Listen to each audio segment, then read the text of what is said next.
6 month கம்ப்ளீட்டான குழந்தைங்களில் இருந்து கொடுக்கக்கூடிய rice Cerelac எப்படி செய்கிறதுன்னு தாங்க பார்க்க போகிறோம். அதுக்கு 1 கப் அளவுக்கு அரிசி எடுத்துக்கோங்க. தண்ணி ஊற்றி 2 டைம்ஸ் நல்லா வாஷ் பண்ணிக்கோங்க. இப்போ தண்ணியை பார்த்தீங்கன்னா கம்ப்ளீட்டாக வடிகட்டிடுங்க. வடிகட்டினதுக்கப்புறம் ஒரு பேனில் போட்டுக்கோங்க. போட்டுட்டு ஒரு 8லேருந்து 10 நிமிஷம் அளவுக்கு மீடியம் ஃப்ளேமில் வச்சு நல்லா வறுத்துக்கோங்க. இப்போ 10 நிமிஷம் கழித்து அரிசியை பார்க்குறப்ப நல்லா வறுத்தாச்சுங்க.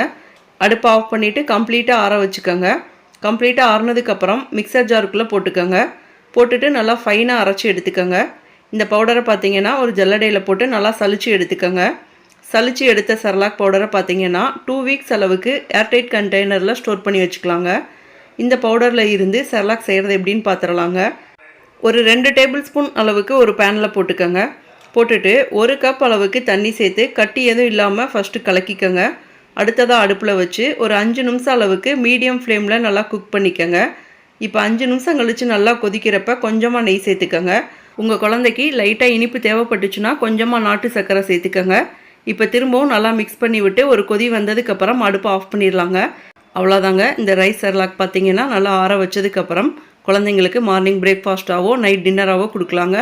இதே மாதிரி நிறைய ஹெல்த்தியான பேபி ஃபுட் ரெசிபீஸ்க்கு நம்ம சேனலை சப்ஸ்கிரைப் பண்ணிக்கோங்க. தேங்க்யூ.